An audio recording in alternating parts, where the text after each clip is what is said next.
our senses, right? We can see, taste, touch, smell, and hear. Until they came up out the forest, they looked into my room. I was only 4 years old, I didn't know what to do. I was playing muscle man with a friend, I think the dude was named Vernon. He saw the M16s and stepped away from the curtains, and they kicked in the door. This is the DEA. They saw my father, and then they fucked up his face, and they cruised up the stairs with their M16s. They busted into my room and scared the fuck out of me. I saw my mama, I said, what the fuck's happening? She said, we're busted. I said, what the fuck does that mean? She said, for growing the weed under the basement floor. I said, the plant that dad smoked. She said, but there's more. They're gonna take up our house. They're gonna take all your toys. They're gonna take away data. They're gonna put them in bars. They're gonna take all our money. They're gonna take all your cake. The next day was my birthday. I'm not being fake. These motherfuckers, they're called the DEA. They're called the CIA. They're called the NSA. And today, they listen to everything that you say, but you don't give a fuck. You just go about your day. They keep a file on everyone, and we pretend that we're dumb. We sell all our metadata. It's worth more than a sum, but they don't give us back none because they know that we're numb. We got some stupid motherfuckers that just want to be safe, and they'll give up their freedoms, man. They'll give up their say. They're spending all on education just to join up the slaves. You're not American. Thoughts. You're not American. Hey, Tyson Strasberg. That is my co-host right there, Tyson Strasberg. My name is Manu Reme. We do a little show every Sunday night at 6 p.m. Pacific Standard Time from Los Angeles, San Diego, California, the state that's cooler than the rest. And it's called Dangerous Thoughts, and you're here listening. Welcome to the podcast that dives headfirst into the shadowy realms of reality, exploring the edges where most fear to tread, where we question everything and we fear nothing, from the mysteries of consciousness to the unsettling truths lurking behind the facade of everyday life. We peel back the layers like an orange or an uncut penis to reveal the raw, unfiltered essence of our existence. This is not for the faint of heart. So turn the channel if you're a wimp. Turn the channel if you're not a dork or a geek. We love you. But turn the channel if our followers just cut in half. Why are you telling people to turn the channel? Oh, don't turn the channel. But this is for the brave. This is for the curious. This is for people who crave the uncomfortable truth. We don't, what's the word, Cassie? We don't, something. Approve of, condone. Yeah, we don't approve of and we don't condone anything that our guests say. Our guests are just people with their own versions of reality, but we are very interested in what they have to say, and we're very interested in the universe in general and all possibilities of all reality. We just don't, it's not condone. It's not condone. It's not. Katie, what's the word? Katie, are you there? We need your help. Right, so I think if I remember, we don't endorse or there it is, endorse. Endorse. Yes. Any particular view or any particular stance. We're just here to talk about things that are taboo, talk about things that are kind of outside the norm, and really, I'm excited about this guest, Joshua Lewis. Yeah, me too. A lot of his background is in the paranormal, the afterlife, and being able to communicate with those in the afterlife. And earlier this year's all the dangerous thoughts. People know I lost my mom. And so, it's something you think about when you have loss in your life. What is going on this week? I'm going to start with, look at this crap. Look at this crap. Hold on. Oh, my goodness. Do you see this shit? Oh, my God. What is all that? That looks like you're going to school or something. 3. I am. So this is the extra class amateur radio license. There are 3 classes of radio license, as you know, by looking over here at my computer. You see that I'm very much into radio, ham radio, and part of that, there are 3 different license levels: technician, general, and extra. With each progressing license, you get more privileges on that radio. The final, I already have my technician and my general. The final is the extra. And my God, it's been 2 years and I've got a migraine, but I take the test in 2 weeks. Ooh. And fingers crossed, I might be an amateur extra in 2 weeks. We'll see. But And huge deal for me.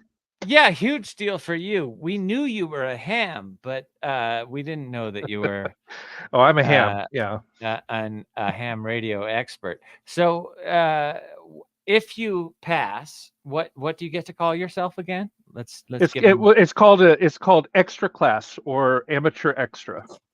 You're an amateur. You're an Amateur. amateur I am extra definitely an amateur. That's for damn sure. ham radio operator. Radio is really cool. All technologies love are really radio. cool.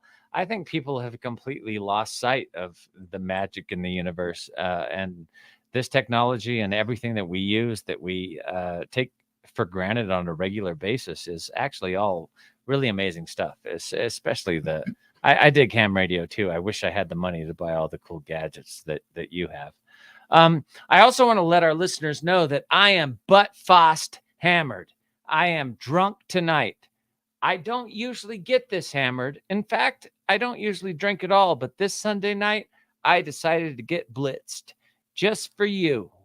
Just for you, our Dangerous Thoughts listeners. I am painfully sober. And unlike most weeks, my co-host Tyson Strasberg over there. Yeah, I'm over here. Hi.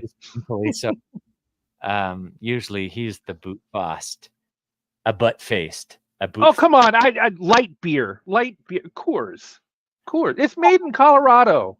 But if you drink enough of anything, 5 senses, right? Oh, shut the fuck up, Cap. Shut the fuck up. Taste. Oh my God.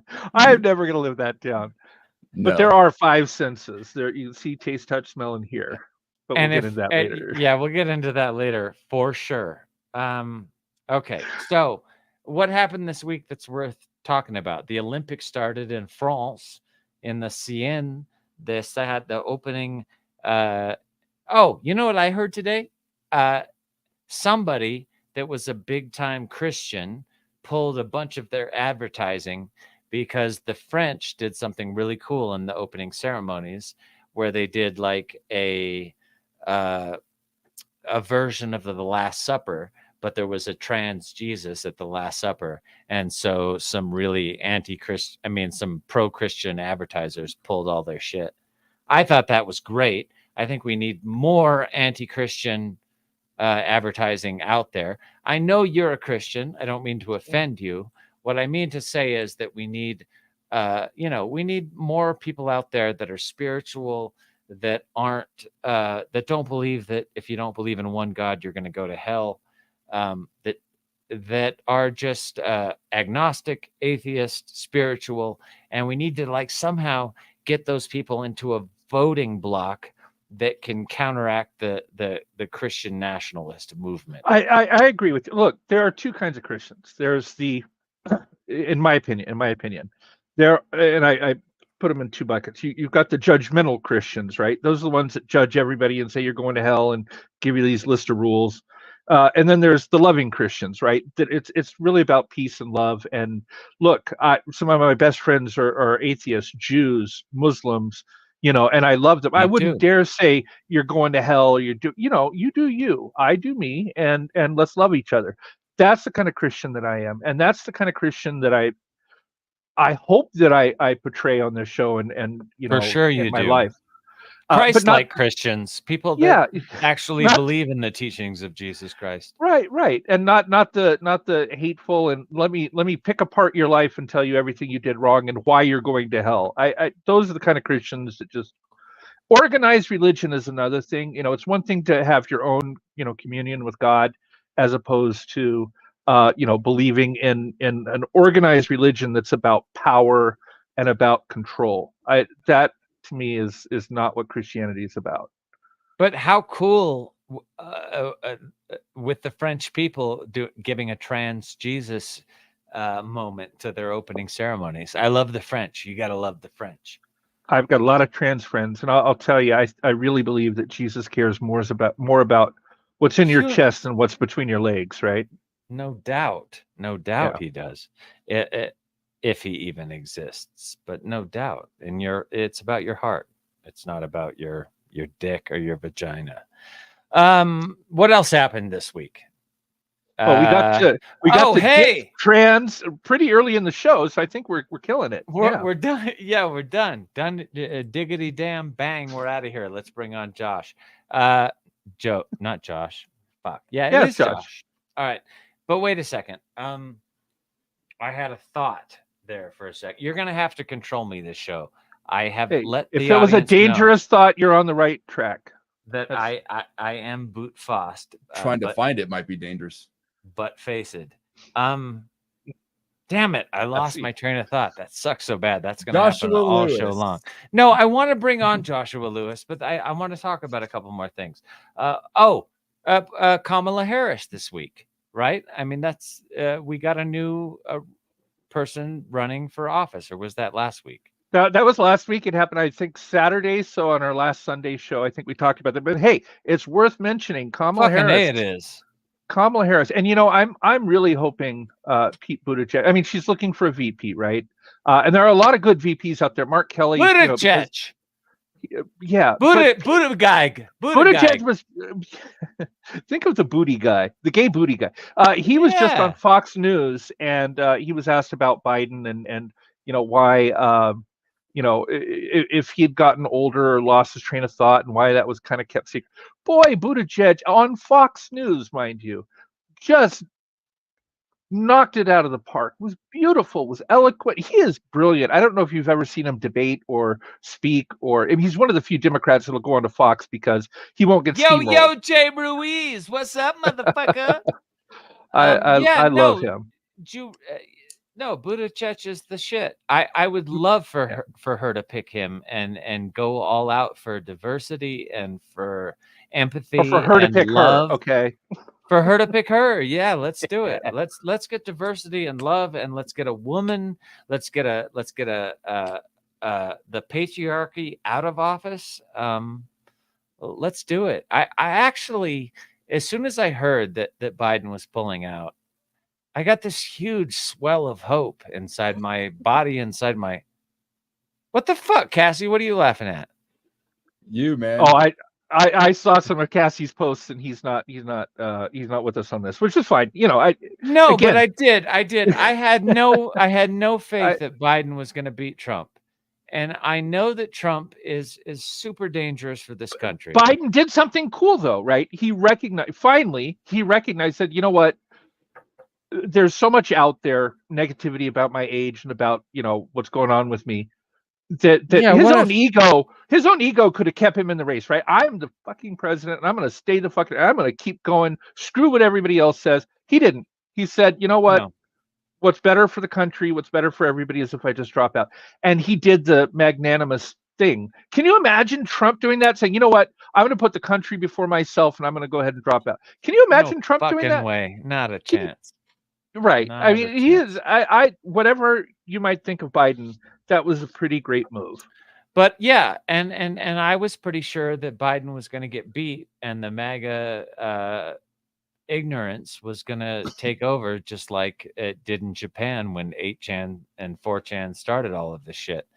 But I think now we have a pretty good chance of beating Trump, and I'm excited about that. I am too. I'm one of these people that doesn't believe in the Republicans, I don't believe in the Democrats. I believe that we should vote in people that are independent, and we should get some new voices in Congress and certainly in the presidency. But it's one of the few times in the history of my entire life that I've bought into, hey, let's beat the other guy, and putting an African-American woman in the White House would be fucking awesome. So that's where I'm at.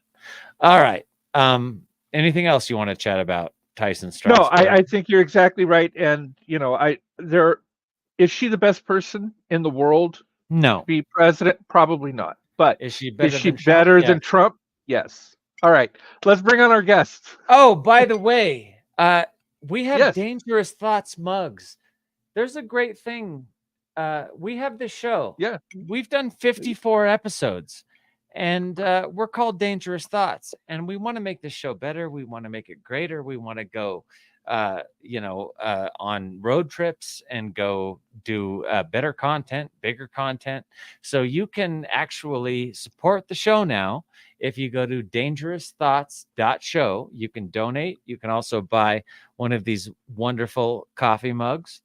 And we will promise you that every dollar of your donation will go to making the show better, making allowing us to get greater guests, to get A-list guests and hire writers and producers to just make the show better and more fun for everybody who watches it. So definitely go to dangerousthoughts.show, check out the website, donate if you got $1 this week, if you got $20 next week. We could certainly use it to make the show better and to get you better guests and a better experience. So also check out the website because it's beautiful. Katie's Corner, one of our listeners, she does a blog every week that's beautiful and well written and long and super interesting. Eloquent. It's beautiful. Eloquent. It's beautiful. So check out dangerousthoughts.show. Even if you don't, it's in the description below. But even if you don't have the money to donate, go check out the website and enjoy Katie's Corner. And as the show goes on and we get to 400 episodes and 500 episodes, we'll have a lot more content there for you to ingest. All right, Joshua Lewis. Joshua Lewis will discuss his 12-year journey into finding effective ways to undeniably communicate with spirits and record their responses. Using a combination of his intuitive abilities and the latest technology, Joshua effectively reaches the other side.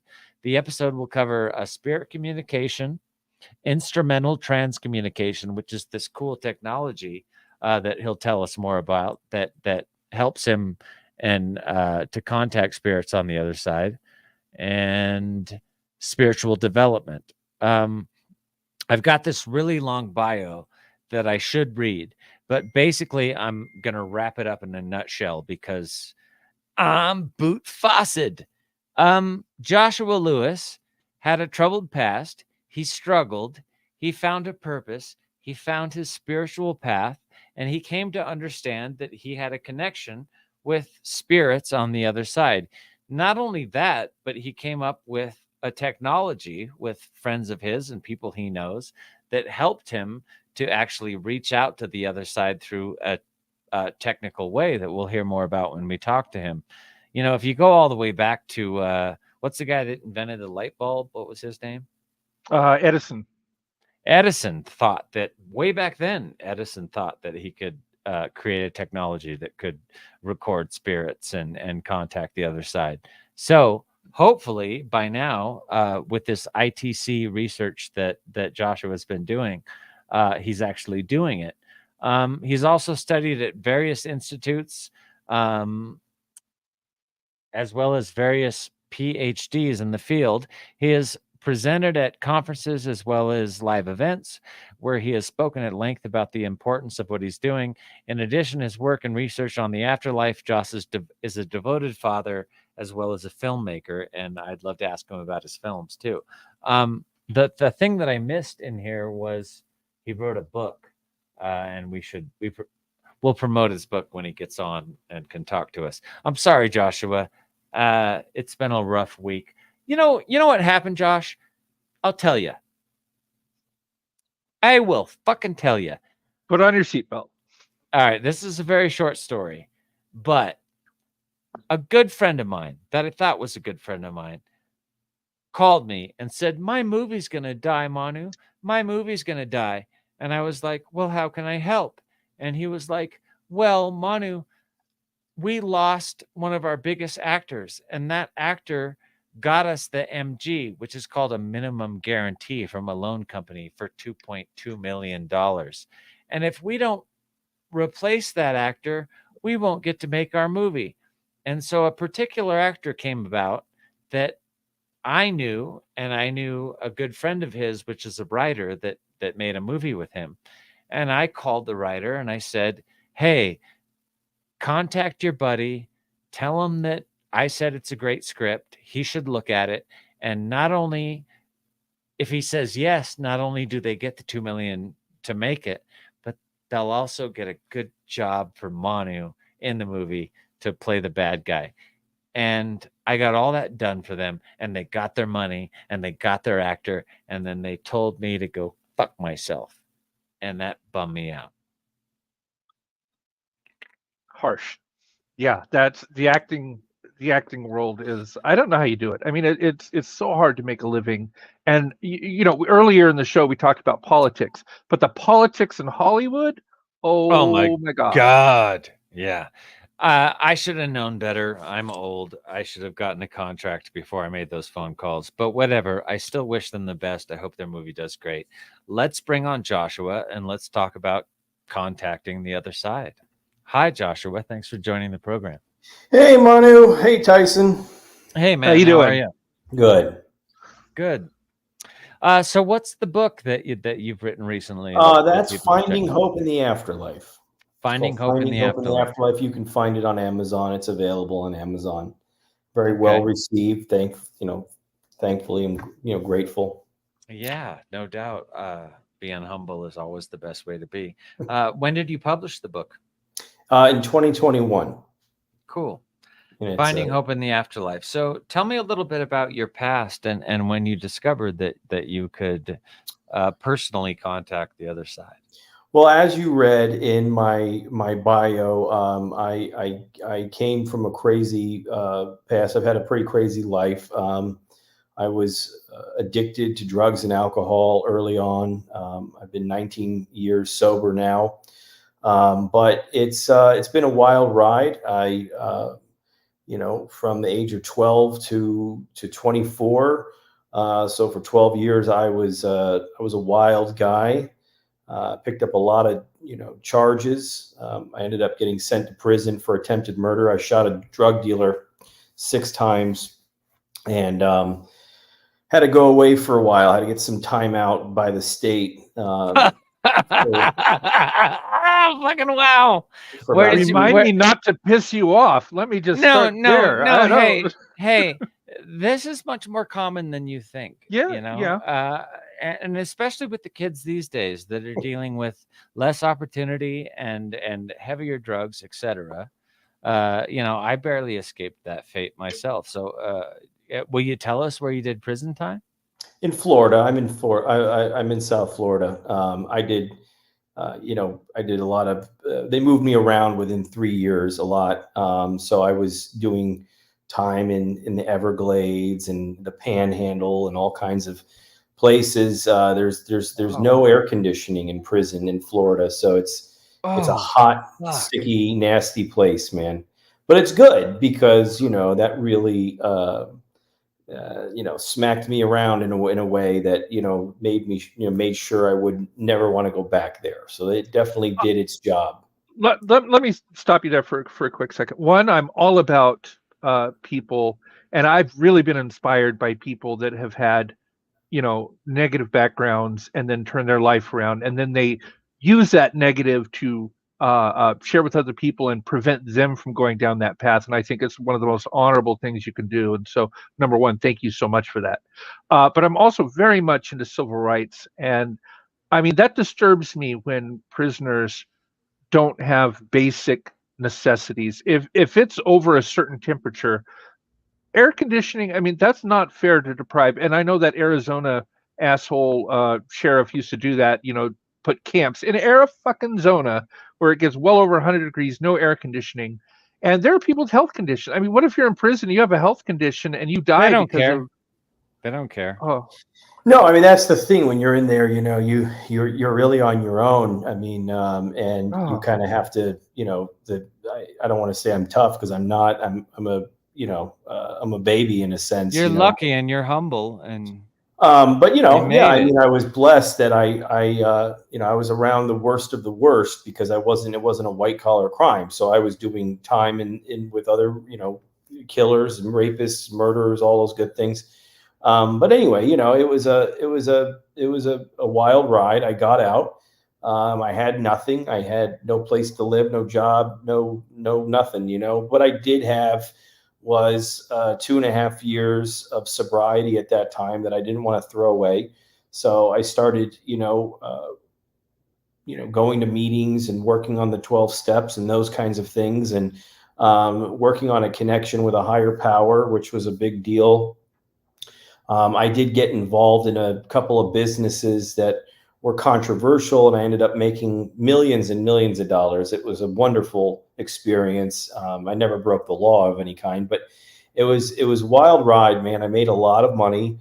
Bought some property and houses and things, and so came from nothing again, and brought myself back up, and I kind of took some time off. I said, I'm going to go ahead and I'm not really too concerned about making any more money. I felt pretty good and secure.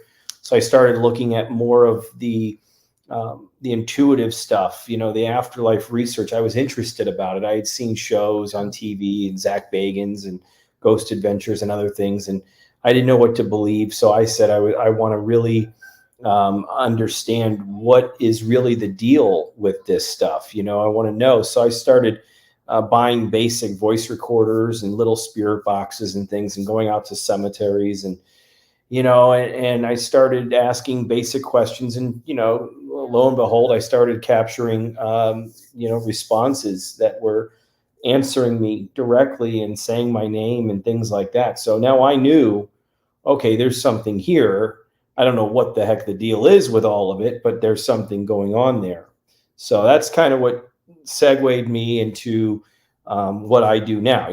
12 years later now, I'm I would like to think I'm one of the leading guys doing this kind of work, which if you would have told me 12 years ago, hey, you're going to be writing a book and creating software and sharing, 500,000 people on TikTok and 150,000 people on YouTube, and, doing readings and connecting with the dead on the other side through my own ability, I would have told you you're crazy. But, here I am. God had a different plan, So first and foremost, Joshua, how did you make the cheddar?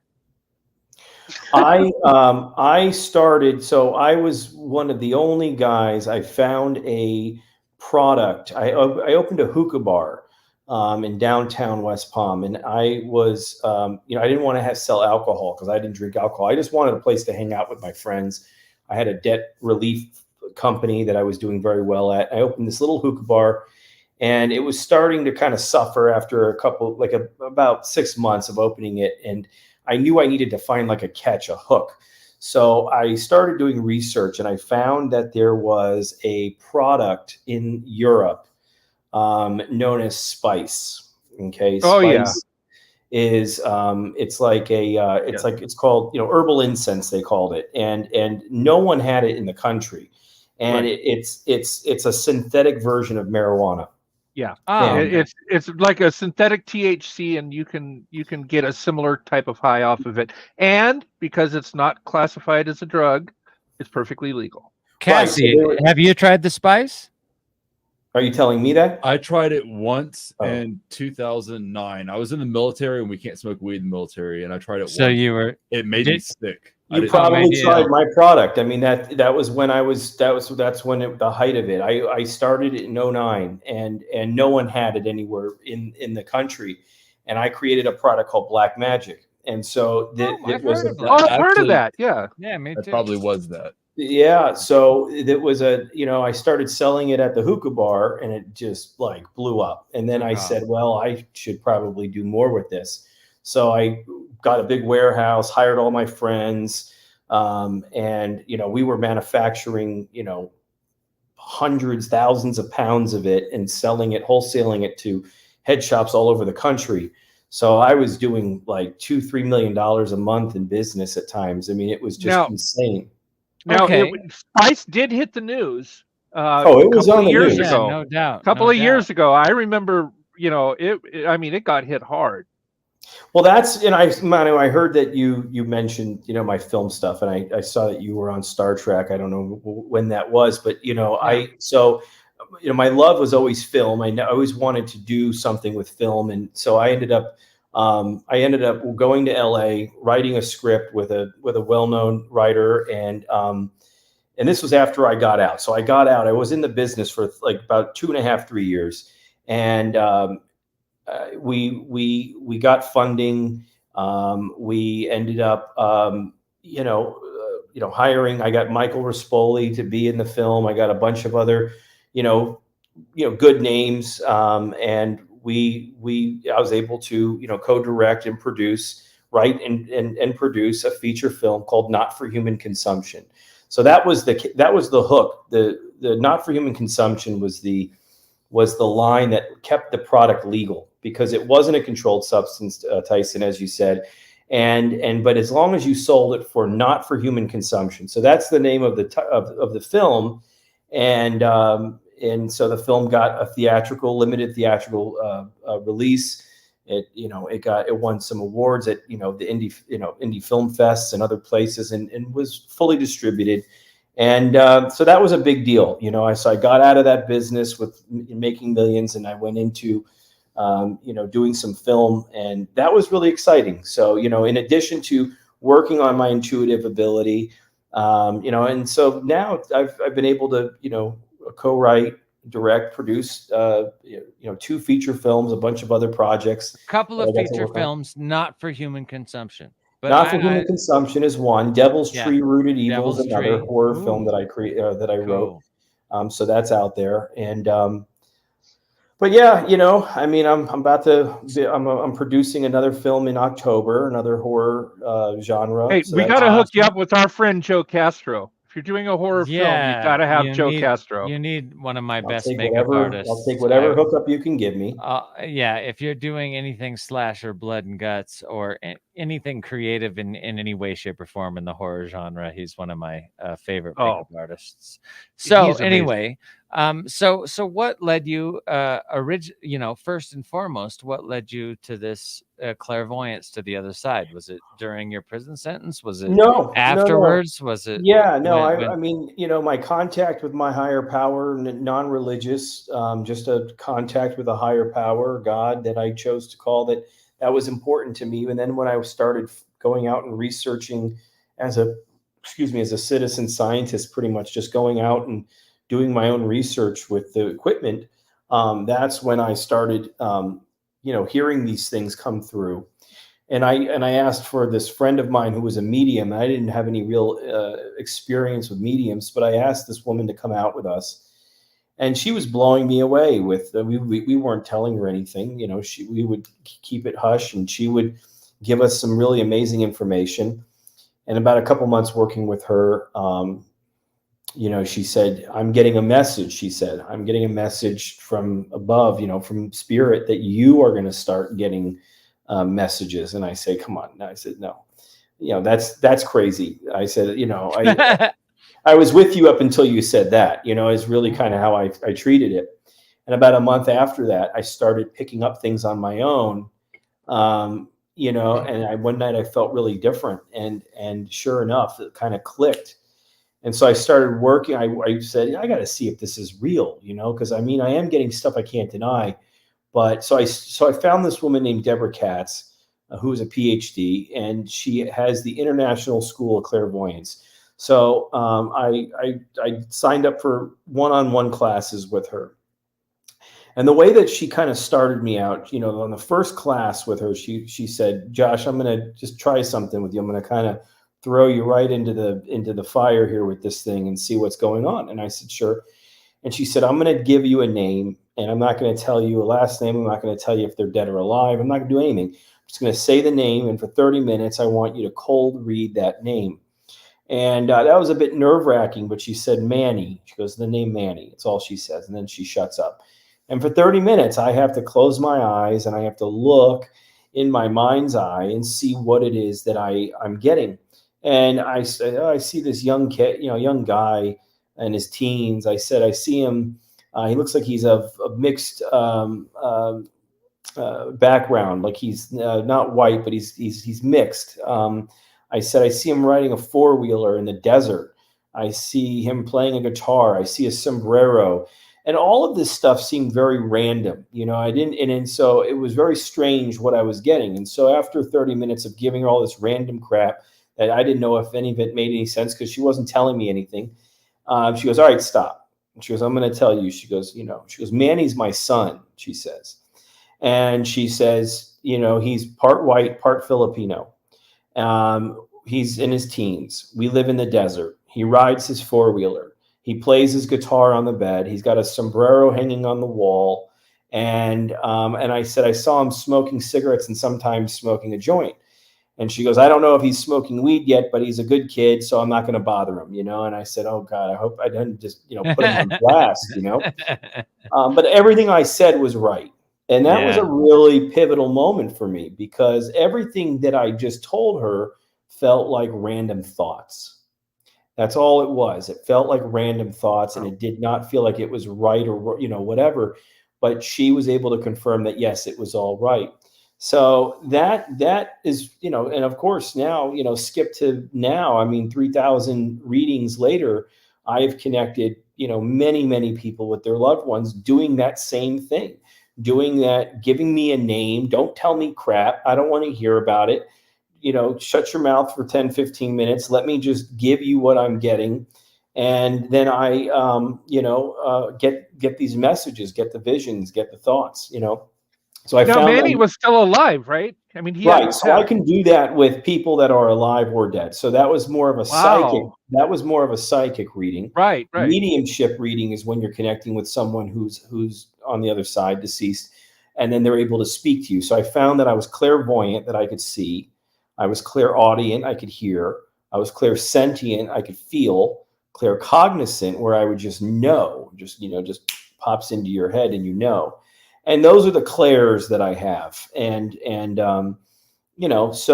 But I never gave up also. While developing that, I never gave up on the working on the technology aspect. I always loved the technology aspect of spirit communication. So I'm developing the intuitive mediumship. And, you mentioned Edison in the opening, and and ITC started, instrumental transcommunication started with guys like Thomas Edison, Nikola Tesla. They were sure they could develop technology. They did. I mean, they did. They just didn't want to be laughed at in their field, so they didn't really come out too often with what they were doing. So there was those guys, and then there were guys that were a little lesser known, but still, brilliant nonetheless. And like Konstantin Radovow, who was a Latvian psychologist, Frederick Jurgensen, who ironically was a filmmaker. You have a guy named Marcello Bacci from Italy. There's a guy named Frank Sumption in the early 2000s that created the first radio sweep box. It was a radio that would, I know, Tyson, you mentioned radio, and I saw your editing software behind there. What I found was you can get this radio, and it could skip. It can go on an automatic skip, and it would scan through radio stations at a fast rate. And you would hear, as it was skipping through the stations. And sometimes you would get a word that would come through that would cross over 3-4 stations. Sometimes you get a full sentence. Yeah, early on for me, I didn't get full sentences, but I'd get a word, 2 words, maybe 3 if I was lucky. But what was interesting about it was coming over 3-4 stations. So, now could it be the same station coming through on some errant stations, right before the main station or after? Yeah, it could. But they would say my name, or they would say, a curse word or something that would not be on the air. And often it's the same sounding voice over the multiple. Could be, yeah. Right? A lot of times it'd be a man. If you're talking to a man, you get a man. A woman, you get a woman. I want to understand what that's about, and so I'd ask other paranormal guys. I'd say, how do you think that's working, And some of them would say, well, they thought that it was the spirit that was plucking a word from the broadcast and pushing it through. But I said, no, I don't think it is. I think they're taking the errant bits of sound, the bits and pieces that are coming through. I think they're using it and forming their own speech. That's what I think it was. So what I started doing was I started experimenting with taking human voice, reversing it, slowing it down by half. So slowing it to 50% and then chopping it up into small increments and randomizing it. So now you've got the sound of a human with reversed, slowed, chopped up speech. So there's no words. And then I would feed that through one of my speaker boxes, and I'd add some reverb, some echo to it, and that would elongate the sound wave. And what would happen is it would give them more of it would give them more paint to paint with, in a sense. And so they could take that elongated sound wave, and now they could form their own speech with that gibberish. And that's what my app is. That's what my program is. And that's what I use. I use that. And that way we don't get a false positive. I don't want false positives. Right. And that's the whole thing. Anything I do is transparent. I can explain it to people. I can do it live. I can talk to skeptics about it. There's a lot of, bullshit out there. People that are looking to scam people, and there's fakes. And I've had a lot of crap with people that are, trying to perpetuate that, that BS, but not what I do. Everything I do is very legitimate, and I'm always trying to bring awareness to it. I'm giving people the tools to actually use it themselves. The fake psychics, the fake psychics use psychology, and they use commonality, and that, as soon as they start getting positive reaction, they go down that track. And there's a lot to that, and I believe you when you say you don't do that. You're unique. I do have just a mechanical question, and again, it does lead to my interest in ham radio and everything. Understanding how radio waves work, the oscillation, induction, the reactance, all of this, I am curious how the spirit world could manipulate radio wave. Like what is the mechanics? How could a spirit come across on a radio? Like how would that work? I'm interested in that. I love this. I mean, it's a good question. I mean, there's a lot that we're still understanding about it. I don't, right. I'm no longer really using radios anymore. So, the question that you're asking is, how were they able to take a radio and use the sound? There's sound coming out of that radio, or it's going through it. I don't know, but they were able to manipulate that sound. When I started testing with my own methods, I didn't use a radio anymore. Now I'm using a MP3 that's 10 minutes long of pure gibberish. Not one word is present in the track. And now I'm feeding it through, an amp, a guitar amp speaker. That's all with a little bit of a pedal on it that has a reverb. And so they're still able to, they're able to manipulate that even better. So now we're not even using radio waves anymore, or anything else for that matter. The sound is going through, from the source, which is, my phone or whatever it is, the computer that holds the MP3, through a cord into the pedal. There's a 3-second delay or a delay on it. So it gives them a little extra time to manipulate that raw sound, and then it will come out of the speaker.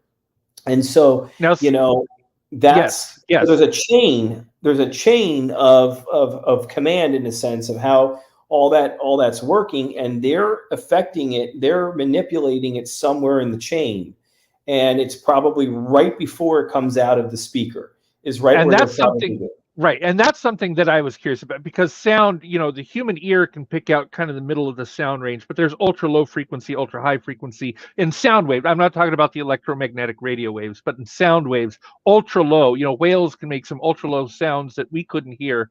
And there's ultra high pitched sounds that are, like dog whistles that we can't hear. But a really sensitive microphone that can pick up these not audible to human ears, but they can record the sound, and then if it's ultra low, you could speed it up so that it's at a frequency you could hear, or if it's ultra high, you could slow it down so that it's a frequency you can hear. Have you tried that? Has that worked? I am slowing it down. I'm playing around with different things. I'm always experimenting with different things. Just because I've had great success with what I've done, it's still important to use or try different things. So I just interviewed guys. I do interviews myself, where I interview guys, people in the field, and on my other channel, and I just interviewed these guys that are doing something where they're using direct radio voice, which is what they're doing is they're using a radio, but they're going to a station that a blank station where there's no, it's just like white noise, you know, and that's amazing because they're getting direct voices coming through. That's a way Through the different white method than noise. what I'm doing. Well, Yeah, right. The white wow. noise is the microwave radio background. That's that Right. that static that you see on your TV when it's not But tuned into a but channel these and the guys are hiss that getting you hear. voices Yeah. in the white noise? Yeah, just like Marcello Yeah. Bacci. Marcello Bacci was a guy that you know that did this in Italy, and he would take out the tubes of the radio, and so therefore there was no way for radio waves to get into the radio, and then he would find a blank station with just shh, you know, and all of a sudden you'd start to hear hello, it's me. You know, it sounds hokey and crazy, but you know, and No, it's you really know, cool. and actually. I just interviewed them. They were brilliant guys. They're very analytical. They were, you know, playing me clips, and sure enough, you know, Wow. yeah, I mean, I was blown away by it. They're bringing back an old style of ITC that, you know, no one's really doing. I'm and you know, and I was explaining to them what I'm doing, and they So- were interested, but they're into their thing. I'm into mine, you know. Yeah, I get it. So just give us, you might have already done this, but give us a basic concept of what instrumental transcommunication is. Using any electronic or any tool, really. I mean, any you know, radio, voice recorder, TV. You know, there's a number of different things that people can use electronics to communicate into another dimension. And you know, so in addition to helping people reach their loved ones, which I do on a weekly basis, right? I do a couple of those sessions a week for people that are, and it's really good, Tyson, because you brought it up. You know, when someone books a reading or a session with me, whether it's just me doing the reading or a session, I don't want to know who the loved one is. I don't want to know until the day of, the minute we're on the Zoom call. And then when I'm connecting, I don't want you to give me feedback. You know, a lot of the scammers are looking for a nod of the head. They're looking for your eyes to light up or to hear any feedback. And then they go, you know, they got a hit on something. I don't want to see your face and when I'm doing it, I close my eyes and I tell you for 10, 15 minutes what I'm getting. And after the 10, 15 minutes of me giving you a number of different facts about or details about your loved one, I'm going to stop and say, okay, that's enough for now. Does You any just of had that a psychic. You had a psychic hit right there. Just an hour ago, my husband said, "I don't want to see your face." So I mean, psychic right there. No, but that's what I do, though. So anyway, Yeah. that makes sure that I'm not going to, you know, I mean, because even my brain can start to, you know, pick up on stuff. So I don't want Yeah. that. And then when I do a Right. session with someone through the box, but I ask for a lot of well-known people, and that's what really, you know, people have a real hard time with that. They don't understand how amazing it is. They think it's, you know, and I get it. It could be faked, but that's the thing is that, you know, I've asked for so many well-known people, and people will say, well, how do you know it's them? And I say, I don't know it's them. I can't tell you I know for sure it's them. I'm going to connect with them intuitively on my own. I'm going to ask for Michael Jackson. I'm going to ask for Tupac. I'm going to ask for, you know, whoever it is, Marilyn Monroe. And I'm going to focus on them. I'm going to invite them to come in. And then I'm going to turn on my equipment and I'm going to see if they want to come through or if anything comes through. Whatever comes through is what I get, and I share it with you, and it's up to you to make the determination of whether or not you think I made contact with them. What I will tell you. Yeah, Houdini famously said, if there's a way to come back or a way to communicate, I'm going to try it after he died, or, you know, after he dies. Right, I mean, right. that was a big thing. Now, somebody like that who made a promise before he died, if there's a way, I'm going to find it. Have you tried reaching out for that, or you ever tried to talk to Houdini? I have not asked for Houdini. What I have done is a lot of times what's mind blowing about the work I do is that, so I'll give you a couple examples, and there's plenty of them in all of my sessions, but whether it's a well-known person or not, most of the time it's when I'm asking for someone's loved one. So I had a follower who followed my work, and she had cancer, and she said, Josh, I'm dying, and when I do, I'd like for my family to contact you and ask you to reach out to me. And I said, sure, I'll do that. And so, a few months later, she passed, and her husband, who never followed my work, contacted me, and he said, Kimberly wanted me to reach out to you. And I said, yeah. I said, it's an honor, and so, I did a session asking for her, not with him present, just asking for her, and I recorded it. And I got a wonderful, messages. She's, I'm in the light. It's still a little rough. I miss my family. And there were some really powerful messages, and I sent it to him, and he was like, this is amazing stuff, but, I don't want you to be offended when I say this to you. He said, how do I know it's her? And I said, it's a good question, man. I mean, you're allowed to ask that question. And he goes, can you ask her a validating question? And this goes along to what Houdini, because Houdini gave his wife a code word, and he would say if there was a code word. So, Chris was the husband. He said, ask her what the term muskrat means. Just say the word muskrat and see what she says. And I said, no problem. So I did a session, asked her, I said, Kimberly, he wants you to know, or, he wants to know what does muskrat mean? And she says, it's in the back of my head. He had to shave my head. Those were the two phrases that she gave me. So I still don't know what that means, but I put captions on it, sent it to him, and he texted me back and he said, that's exactly right. That's perfect. And I said, well, tell me, what does that mean? He goes, well, she was bedridden on the last, few months of her life, or a few weeks, and the back of her head, her hair would get matted. So she would always want me to keep checking the back of her head to kind of, brush her hair. And eventually I had to shave her head, and I would call her my little muskrat. And that was only between her and him. So, it's something like that, that it's only between them that she was able to come through and give undeniable, validation. Another woman was talking to her dad, and she says, Dad, what is my nickname? And the dad comes through, and, her name was Nancy. But he says, Little Miss Nancy. And he says, Little Miss Nancy. And I, a lot of times I have to go back and listen to kind of hear what they're saying. Sometimes I don't hear it in real time because it's not easy, but she heard it directly, out of the box. She heard it directly. It said, Little Miss Nancy. And, it came through very clear. He came through very direct and said, her nickname. And I get things like that in almost every session. So, when you ask someone something and they give you that specific thing, that's undeniable, So tell me, in these sessions, you're using this ITC software that you've developed with friends of yours or people of some sort, must be friends of yours. Just so that I understand this on a personal basis, you've got somebody just babbling in gibberish in a microphone. It's a track. It's a track that somebody has recorded, right? That's just either that, or I've taken like a TED talk, or I've recorded a few of them, or we've had some AI created some gibberish, or we've had a TED talk that we've taken and we just want the human sound. It doesn't matter what it is they're saying, because it's been reversed, slowed, and chopped up into random 2-second increments.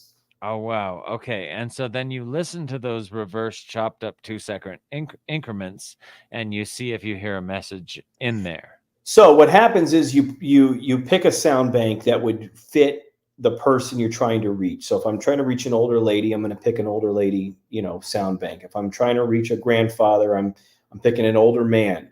And I have voice banks, sound banks for all of these different, genders and age differences. And how did you create those? Like I just said, I took human people talking from either TED Talks or speeches or whatever, and I mix match them. I just randomize them. So this is what's great about my app. When you get an app, a lot of it's for entertainment purposes, these other people's things. My app, you can actually pick the sound bank. You can turn it on and listen to it if you want, just to hear what is the sound source, to confirm there are no words in it. So what will happen is and the name of the app it's on iOS. It's It's not the Hope Spirit Box, right? Yeah, it's the Hope Spirit Box. It's not on Android right now, but it's on iOS. It's for free, and you pick a bank, and there's a little slider. There's a little slider, and so what would happen is you pick that bank, and it's quiet. It's like playing in the background, but you don't hear it. And so you hit record and you ask a question. You say, hey, Bob, are you there, Bob? And you slide that gate open for a second and then close it. That's going to let just a couple seconds of that gibberish sound come out. It's the spirit's job to form their response within that couple seconds of sound. And then you got to go back and listen. A lot of times you can hear it in real time, a response. But most of the stuff I hear or I get, I have to go back and listen and review it in order for me to understand what's being said. So it's not an easy process. I mean, it's not like instantaneous always that you can just have a full-on perfect conversation. You have to put in some work. You have to be, persistent, patient. You have to use your own intuitive ability. Everyone has an ability. Whether they believe it or not, everyone has a bit of a psychic ability. There's intuition, a gut feeling, as you look at Mala. She says, "I have the Hope Spirit app. Definitely recommend it." One of our. Hey, Mala, that's great. Thanks for giving your. Yeah, it's been downloaded over hundreds of thousands of times, so it's not some, it's been out there. If you go and you search it, people will say this is one heck of an app.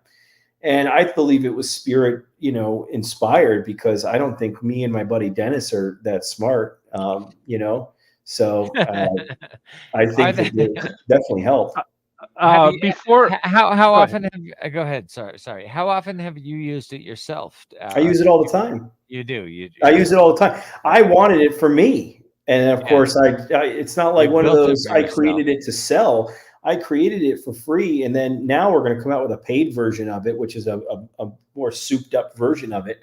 But it's been out for a couple of years, 3 years, and like I said, it's been downloaded hundreds and hundreds of thousands of times on iOS and Android. It needs an update on Android, so it's really still just available. I have a computer version that's a paid version. It's like a $5 a month paid version, and it's just for computers, and that's at hsb.hopeparanormal.com. And if you want to try it on your computer or laptop, I use that in all my videos. I mean, it's all my sessions. I have a physical box that I use. Yeah, I can't really show you. Let's see. So I have that. It's a physical. I can't point because of the StreamYard. No, I can see it. Yeah, we can see it. It's a physical box, and then I have the phone app or the computer version. And I like to give spirit 2 different pieces of equipment to use throughout the session, because, I mean, how cool is that you can get them to come through one piece and then say, hey, I'm going to go now use another piece. Can you switch over with me? And then they do. So it's like, how great is that, Well, it's good to know that, when you get into the spirit realm, you have an understanding of the electromagnetic spectrum, and you can influence it. I love that. Well, that's I'm not being sarcastic. What I think is, I know. And this is my own belief. When you pass away, you move from this earthly plane into another, where whether it's the Akashic record or whatever you want to call it, you have this universal knowledge, so that people like. I may pass away today. I love radios, and I understand a little bit how they work, and I'm studying, as you saw at the top of the hour, to learn more about how they work. But I believe when I pass away, all this knowledge will already be there, so that a spirit really could understand how to influence sound or radio, or whether it's cognitive, such as precognition or whatever, to communicate. Yes Psychically. and no, Tyson. I'm going to tell you, based on the experience from doing so many sessions, I think the misconception of death is that when we die, we just automatically now know everything. And that is not the case from what I've experienced. Yeah. I think it's what you do here and put in your time here as far as understanding okay, I have spoken to spirit that they don't know everything. They're looking for help. They'll tell me it's too hard sometimes to work the equipment. They'll tell me I'm learning. They'll tell me I'm learning. Some of them have said they're going to school still on the other side. Some have said that they've stayed behind and to live around here. Some have said that they've gone, that they go up. Some talk about living in houses. Some talk about resting. Some talk about eating still, which is a very weird thing. Like, I mean, I didn't think that that would be even mentioned.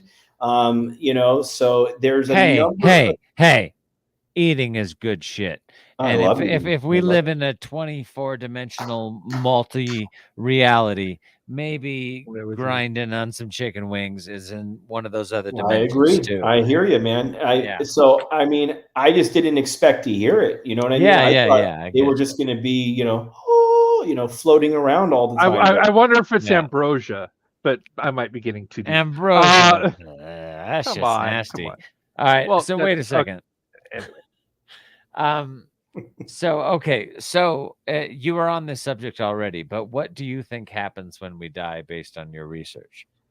A lot of them talk about hanging around here for a few days or a little bit of a period, depending on how you lived. If you died in a way that there was some trauma, or you weren't ready, you were too young feeling, you may not want to go into the light or go into that space. It's kind of like the old, Sam in Ghost. There was some unfinished business for him.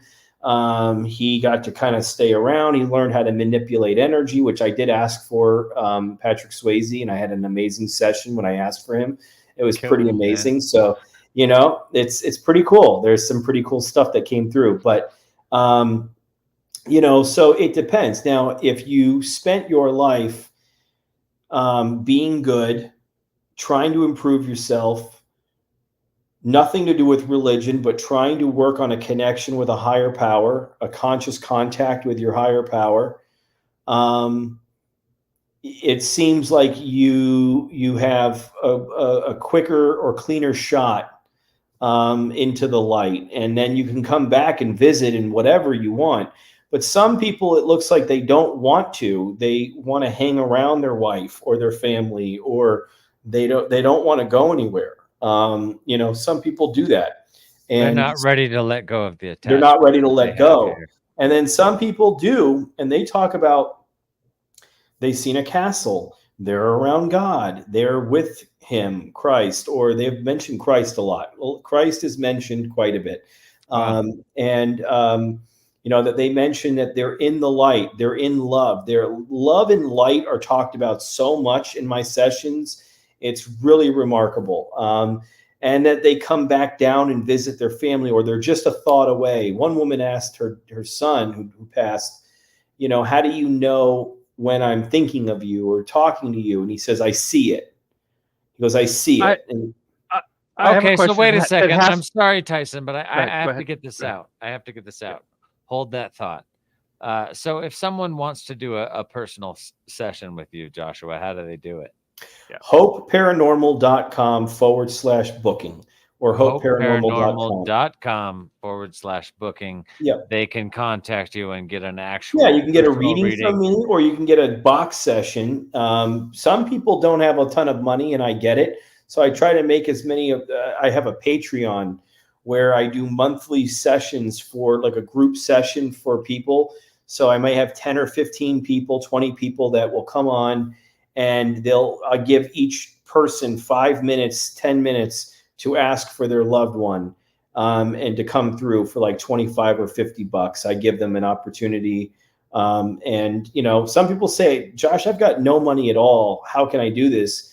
And I say, download my app for free. I mean, I'll help you for free. I don't really, I need to survive. I have a family, and, I don't make the millions like I used to 12 years ago. So I make a small fraction of what I used to make because, it is what it is. Stop selling the legal weed. The spice, right. yeah. Right. I saw that on Dune. Sorry. But hey, before we bring on the callers, I do have one more question that I don't think we've addressed, and I don't know how we're gonna I don't want this to be offensive, but I do have to ask.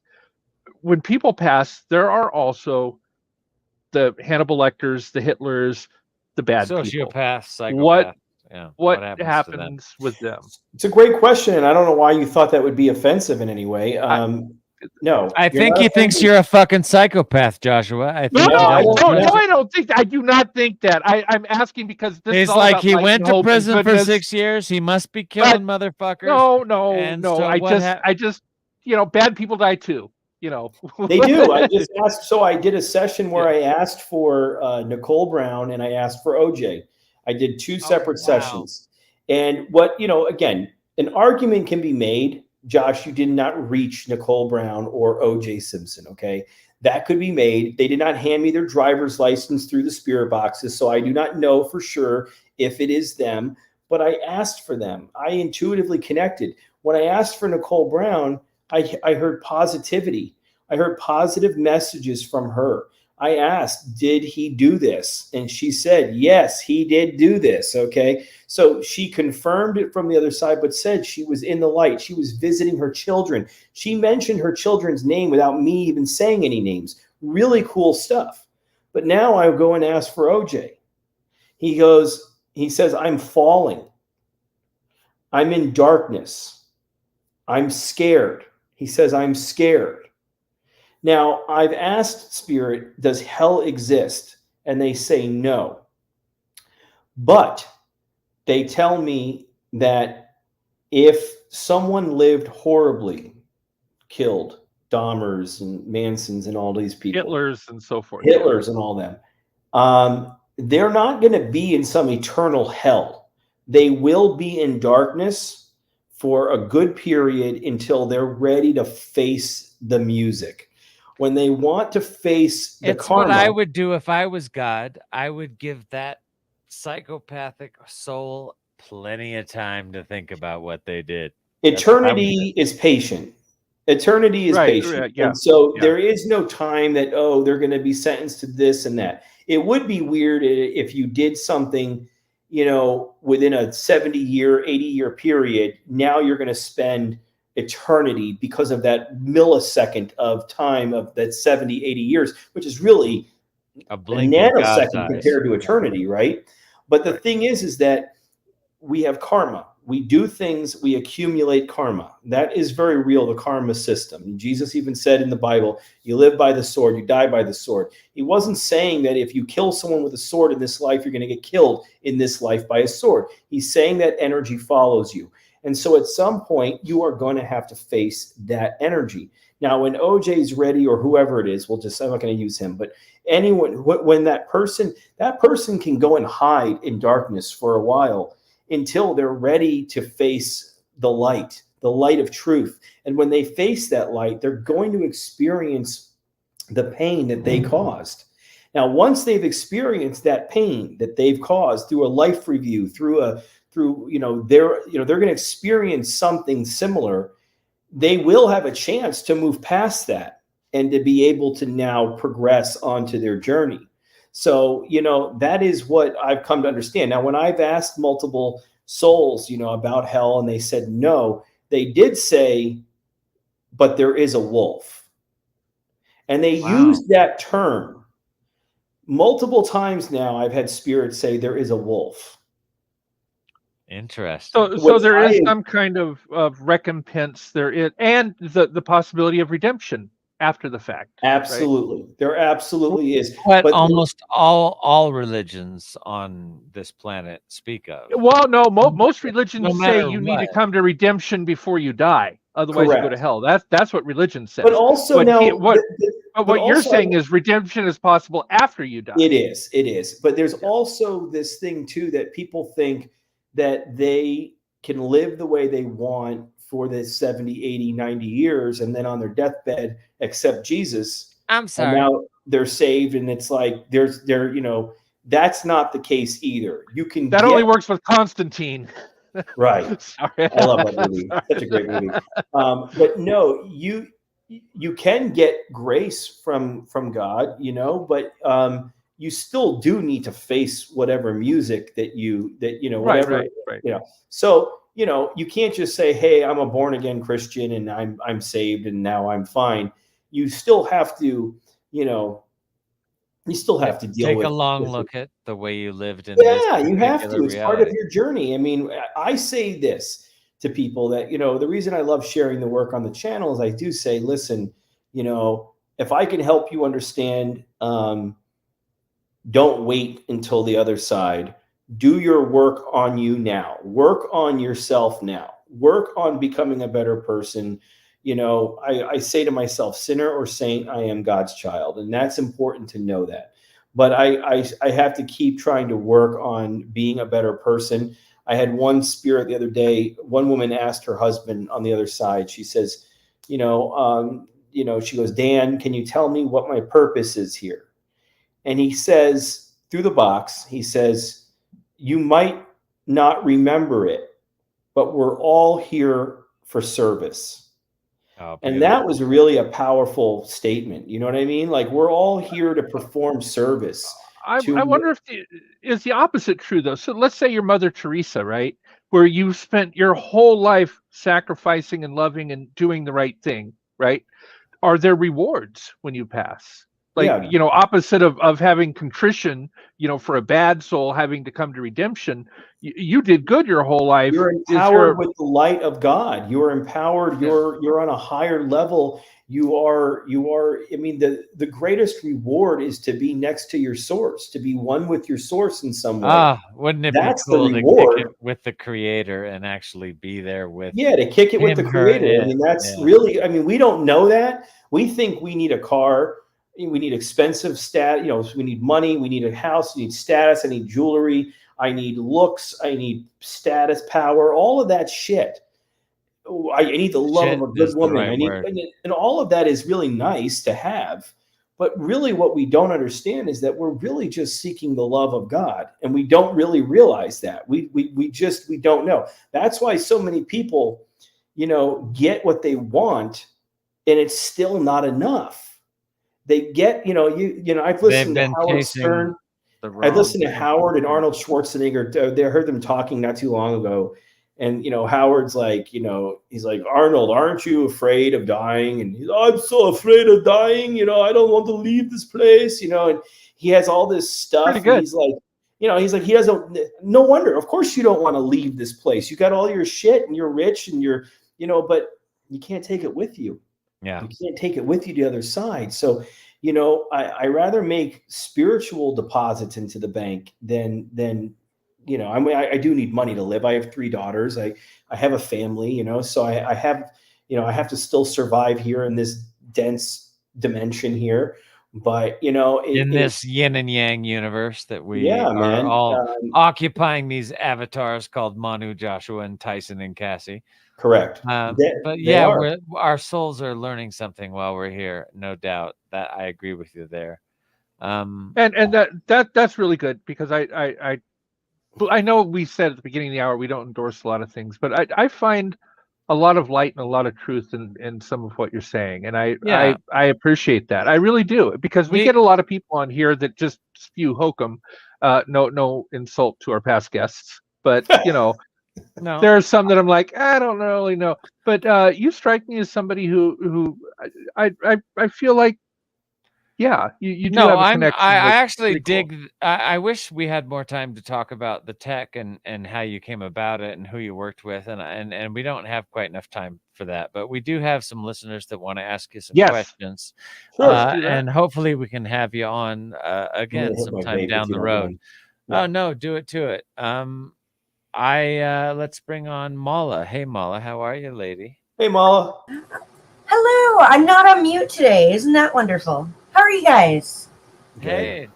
So, first of all, I want to say when I die, I'm haunting my husband like for eternity till he comes Many over. do that. Many do that. But I actually have your app, the Hope Spirit Box. I love it. I've been checking it out and your website and everything.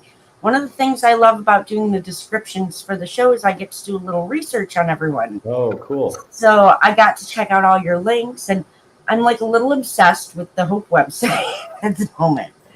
And for the record, folks, you need to go there. He's got like videos up of sessions he's done with like Andy Kaufman. Yep. He recently asked Shannon Doherty to contact. So many things. I'm not going to spoil it for you. Just Oh, go. that's really cool because that was one of my questions. Mhm. Is where can we go to watch some of these readings YouTube. that you've done? Or my website. YouTube. My website. What's your YouTube site or your It's well, you can find everything on hopeparanormal.com. So I would just say go to the website and you can find the app, the book, the YouTube channel, all that good stuff. Okay, hopeparanormal.com, and It's the wonderful. description of everything And else is Really below. quick, Jay Ruiz is going to sit in for me while I go use the restroom. So welcome, do it. temporary co-host Jay Ruiz. Hey Jay, how are you? Hey, All Jay. right, Mala, finish your question.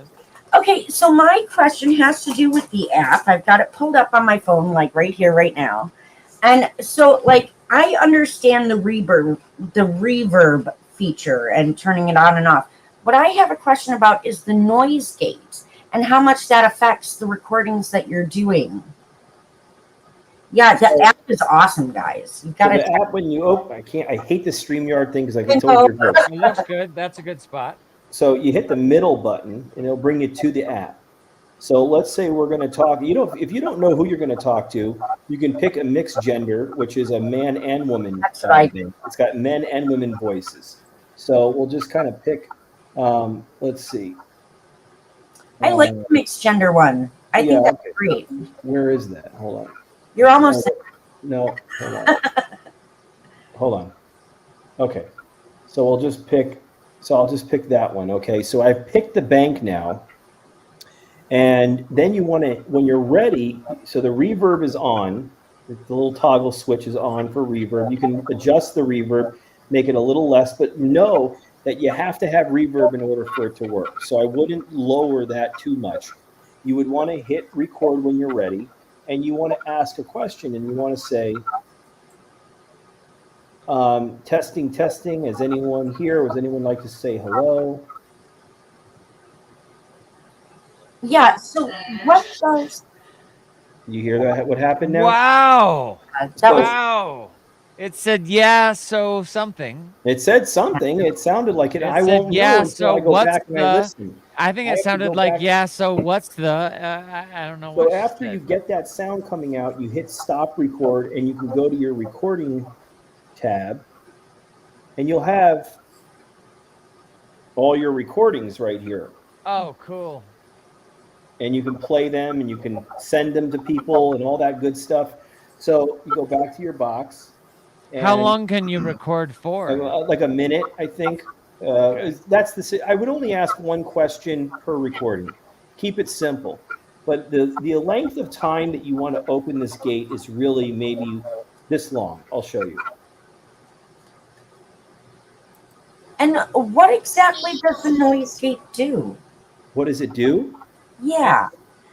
You're giving the spirit a little bit of sound to use to form a response. Okay. You don't want to Is give it them cycling through radio stations or it's cycling through the voice gibberish? cycling through the voice gibberish. These are all, hold on. These are all gibberish voice tracks. Got it. Gotcha. Those are all tracks of the sound of what they say, but with no words. So if a spirit doesn't use it, you're only going to get gibberish. You're not going to get a false positive. But if when they do use it, you will hear, yes, I'm here. Hello, Josh. Hello, Manu. Whatever whatever it is, they're going to say it within that time. People don't understand that sometimes, and they'll leave this gate open way too long, and it's too much sound coming through. So you don't want to do that. You want to only open this thing up for.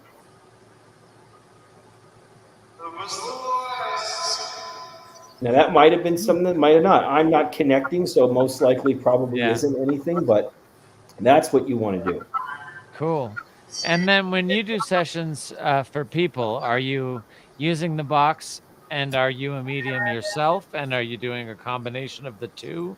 Or I am a medium. I've done, like I said, over 3,000 mediumship sessions without equipment. So just you and me doing, me tuning in and getting the messages. But, we're all have the ability to connect with loved ones. We all have that connection. So Mala, Manu, you guys have loved ones on the other side. You can talk to them and they can hear you directly without, like, you don't have to do too much. You can just say, you know, grandma, I miss you, I love you, can you hear me? And they'll hear you. You won't maybe hear them because you're not in tune to hearing them yet. But when you spend about a minute or so talking to that loved one and then going to the app and using it, they're more inclined to use it now because you just spent a couple minutes placing a spirit cell phone call to them through your own telepathic ability. You've called them into your energy field. Now they're going to, you know, at least try it. I find that, you know, there are some people that say, oh, the app's not working for me, Josh. I'm only hearing gibberish. And I say, I bet you are getting messages. I bet you're just not, you don't have your spirit ear. You're just not understanding what they're saying. Send me a recording of yours. Send me a recording that you've done already. And they'll send me a recording from the app and I'll listen. And because I've been doing this for so long, I can hear it very quickly what is something is said. I'll put captions on it, send it back to them, and they'll go, oh my God, I can hear it. So, you know, it's amazing how a lot of people don't realize they are getting interaction from spirit.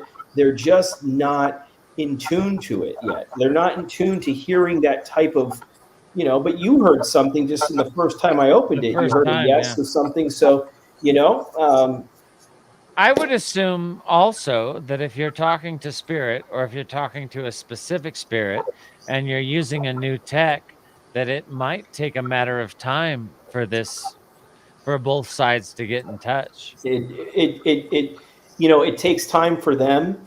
I heard a spirit the other day come through the box and says it never gets easier. So it's unfortunate to hear them say that, you know, but at the same time, there are some, you know, when I ask for musicians, what can I do to fix it? Well, that's what I ask them all the time. You know, they'll tell me, they'll say connect, they'll say focus, they'll say, you know, try to see me in my mind. In my mind, they'll say that. But when I ask for musicians, they come through better. Wow. And I wonder if it's because they worked with sound when they were alive. I wonder if you know, like when I've asked for you know, actors and musicians, mostly musicians, they really come through exceptionally well. So I you know, that's a theory someone can, you know, chop up and look at, you know, but I mean, it's just interesting. You're talking about some of the most empathetic people and spirits in the universe. You know, actors and musicians are usually very empathetic, so maybe there's emotional and able to get in tune with that. Absolutely. Yeah. Sorry, Mala, I don't know if we cut off your question. Yeah, big deal. No big. Did that answer your question though, as far as how long to open it? It did, very much. And I just want to say I did watch and I loved the instructional video that's like right on the homepage when you get the app. So people check that out. That was just the only thing I was fuzzy on because I thought I might have been doing it wrong. Yeah. But do you find that the more you use it, the more clear the responses become? Yeah, you get better at hearing it. You get better at understanding it. You know, I worked with a guy named Ed Primo, who is a forensic audio expert. He did the missing plane tape, the black box tapes. He did the Trump tapes. He did all these. You know, he's really a well-known forensic audio expert. And I got to work with him, and he said, you know, when I'm listening to surveillance recordings of like a mobster that the FBI brings me, he goes, you know, I have to spend time really reviewing those recordings. And he goes, then I caption them. And then I go to court as an expert and I testify in court. This is what I hear the defendant or whatever the person's saying. And you know, some layman, you know, people, they don't understand that perfectly yet. But, you know, so I've become, you know, an unofficial forensic audio expert because of how long I've been doing this and how many times I've done it. But, You know, there are people that just pick this up, like yourself, that they saw my video, they loved it, they downloaded the app, they started using it, and they get their name, they get their code word that they told their loved one to say to them or whatever. The app doesn't need internet to run. It doesn't need any, doesn't have anything like AI in there or nothing. It's not, there's no tricks to it. You can listen to the sound source. So it's a very clean situation. And, you know, people are getting, you know, amazing results with very little training from me. Mostly what the tutorial video that's on the splash screen, or just watching my videos and seeing my channel and seeing how I conduct sessions. They start to do it like that. And all of a sudden you'll get basic 2-3 word responses. And then as you start to get better by doing it more, you'll hear sentences. You'll hear full on sentences. So, you know. That is so Very cool. cool. Yeah, no doubt. Was that it, Mala? That's we it. take the I next shall caller? concede the floor. All Thank right. you very much. We have gone over time, so let's take a couple more callers. Who's next? Up next, we have Dave. Hello. Hey, Hey, Dave. Dave. I was saying, well, thanks for being with us tonight, Joshua. I was saying, and congratulations on your 17 years of sobriety? 19. Thank you. 19? 19. Yeah, I'm on 71 days myself. Oh, dude, you're on your way, man. That's great, dude. Yeah, One I'm day at a following the time, steps. dude. I'm following the steps. I got a reunion in less than 2 weeks, so I'm gonna be definitely got my sponsor. I'm going to let you in on a quick secret real quick, Dave. The 12 steps, whether you're an alcoholic or not, are the secret to life. Mm. They have nothing to do with alcoholism. I mean, even though they are from a program that's called Alcoholism or Alcohol Anonymous, but the fact is that the 12 steps from 1 to 12, from doing this research, I have found that cover everything you need to clear yourself and prepare yourself for the next level on the other side. So the 12 steps, whether you are an alcoholic or not, you could use them in a way to improve your life beyond anything. I mean, it's just that they really are.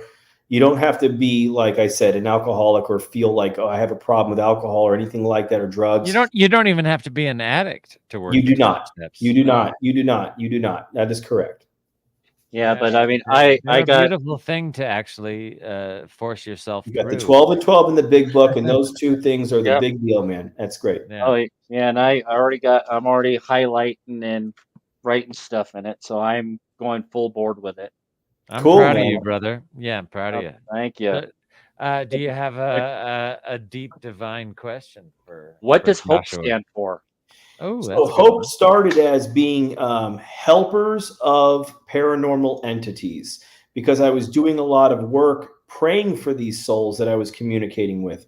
As I kept going, that acronym for HOPE, which was Helpers of Paranormal Entities, kind of evolved into helping other people evolve. And that's what this work is doing. It's helping other people evolve. You know, spiritually, man, you know what I mean? So that's really what it's about. It's not just, you know, finding hope, which is what this work does, but it's actually helping us evolve. Yeah, but see, I'm a paranormal investigator myself, and I like old school with the recorder and the microphone, so you don't get noise from the hand fiddling with the device and whatnot. Because I have a friend who passed away when I was very young. I was only 12 years old, and depending on how the weather is, because they're dealing with a lot of wildfires in central Idaho right now, I might not be able to go to his gravesite, but I'm planning on taking the recorder with me to see if I can make a connection, because everyone in the DT family knows the story about that I've shared. So yeah. But That's Dave, great, man. I keep telling you, man, that you should go if you can't go to the gravesite.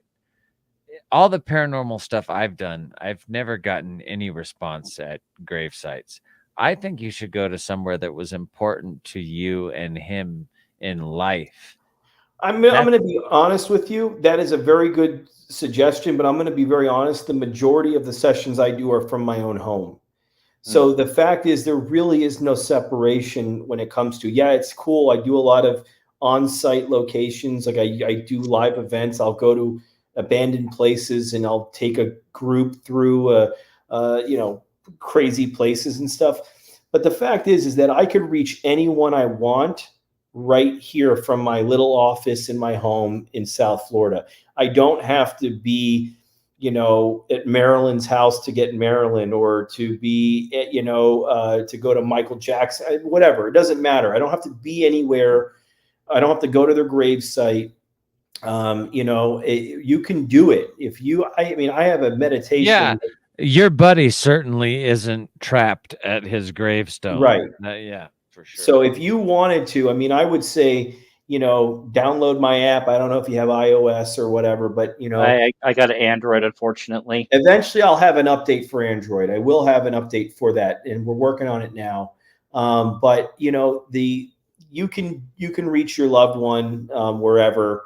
So I even have a meditation that I send out to people for free. It's a 15-minute meditation, and it will ground you and it will bring in energy for you. And then you do a visualization in the meditation. I guide you through it, and you visualize your friend come through a door in your mind, and you envision their face, and then you envision like giving them a flower and giving them a hug and telling them that you love them and you miss them. And that right there is all you need to do in order to create the connection. It's funny you mentioned that, because I did a meditation session years ago with my paranormal group, and the way she walked us through it was that we met ourselves on a beach. It was my friend, and we hugged and we cried. Well, that's it. So she just did exactly what I just told you that I have my clients and patrons and followers do when they want to reach someone. If anyone says they want to do a session with me or a reading or even use my app, I will send them that meditation, and it just 15 minutes, they watch it, and then I get on with them, or they open the app and they use it, and it works. They don't even have to use the app at that point because they have such a powerful experience just doing the meditation. But when you do that and then you use the equipment will work even better because you did that intuitive exercise. Yeah, you're more connected with the other side for sure. Yeah. Okay. Well, we thanks might for need the to talk question, about that. Dave, and I wish you the best with your friend. I know that's a really important relationship with you over this journey of your life. And I'm excited to hear what happens when you come back and you've done all that. Thanks, Dave. I appreciate the keep it up, man. One day at a time, man. Keep it up. Okay, so it looks like we have two more questions. One from Katie. Hi, Katie. How are you? Good morning. Good morning, Katie. By the way, people, if you haven't gone to dangerousthoughts.show and read Katie's blog, this girl is working hard on really interesting paranormal, fringe, and just really interesting topics. And this girl is writing an incredible blog on the dangerousthoughts.show website. So go check it out. It's I, being the host of the show, should have been more in tune with how much Katie's putting into this, but I'm loving what you're doing. It's incredible. So thanks, Katie. Thank you. And I'll let you ask Josh's question. Your question. Well, seeing as you brought it up, this blog and the last one is a two-parter on Nostradamus. The last one, not the most recent one, but last week's, is mainly on his life and how he got to be so famous, but the latest one is more about his prophecies that have supposedly come true.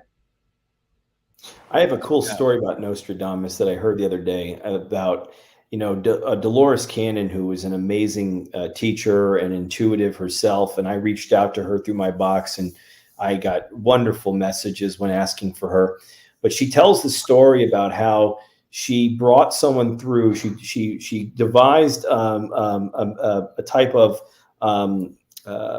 hypnosis. And so she would bring clients under in this hypnosis, and they would do this past life regression type thing, and they would look at their past lives. But she brought this woman down under, and they somehow made contact with Nostradamus.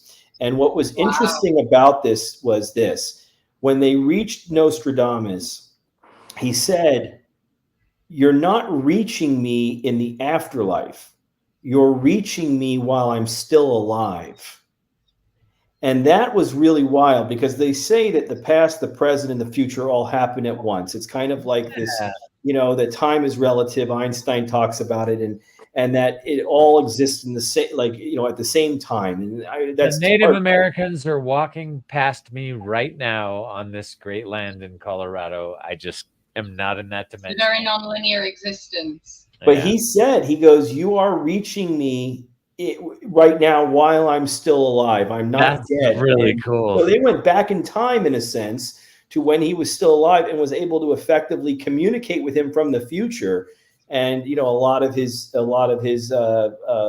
premonitions have come true. But anyway, I didn't mean to digress. I just wanted to No, that's really cool. So who? Oh no, I love that. Dolores Cannon. You should look her up. Dolores Cannon. She's really cool. She's no longer living. And she was doing some kind of a session, and she made contact with him, and he while said, he was still alive. "I am alive. I'm talking to I'm in my body, and it's 15 whatever year it was that he was alive. That's awesome. So anyway, Dolores Cannon. I'll look it up. All right, go ahead. Go ahead. Sorry. I forgot my question now. It's our fault. I'm sorry. Oh, what was it? Yeah. Well, one of my questions, because I've got a couple. You obviously you're a medium, and I was just wondering, do you have the full sensory experience when it comes to your mediumship? Well, I mean, it depends on how the person communicates. Sometimes people are more visual when they communicate, so I'm clairvoyant. Sometimes they're more talkative, and they'll speak to me with through speaking, and that's more clairaudient. But sometimes they are not as visual or as talkative, but they'll show me things, visions of things. So it's more like clairsentient. I'll feel stuff. So there's a number of things that can happen in the mediumship reading, and so that's really what it is. Yeah, no, I was just wondering, because I'm a medium as well, and I have the full sensory experience. I can hear them, I can see like full body apparitions. I can smell certain things, hear things, that feel. All those things happen. They just don't happen at once for me. So it's sometimes people, like I said, are more visual. Sometimes they're more talkative, and it's more audible or whatever that I'm hearing. But so it depends. If I'm doing a psychic reading on someone, all mediums are psychics, but not all psychics are mediums. And so that's something that people don't realize. Do you get the sensory thing too? Do you ever smell a certain scent? I don't get the smells. That's another clair. I forgot the clair, what that's called. I don't get the smell often. I'll get a touch. I get a lot of, hair will stand up. I'll feel the energy come through me. I just started testing and using, what do you call it? These, just playing around with them in my sessions. I've started using these, which I don't need, but they're cool because you can really get some very direct responses with the dowsing rods. Oh, dowsing is definitely cool. It is cool. So I'll kind of go to connect with them, and I'll say, can you cross them for yes or open them for no? And then I'll go right into my reading or whatever. I like to play with different things. I've experimented with, doing telekinesis. I've been able to move things with my mind, and I share about that at my conferences and my live events. I've done astral projection, where I've had people that are alive, friends of mine. I've gone and visited them at night with me sitting in my chair at home. I'll leave my body in astral projection, and I'll go and visit them. I And, bet you developed some of that during your time. you know, I started working on meditation. Meditation's everything. People don't realize how important meditation is, whether it's transcendental meditation or some. Absolutely. Yeah, so meditation is a big deal. But yeah, I didn't know that I could do. I mean, I like trying all these different things because I want to see what it is I can do, you know?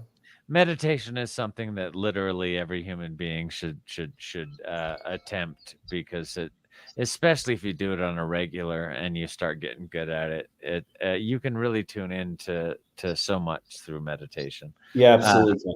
I'm guilty of not meditating enough, and I want to get back into it. I did the TM stuff for a couple of years. Yeah, I did TM for 8 years.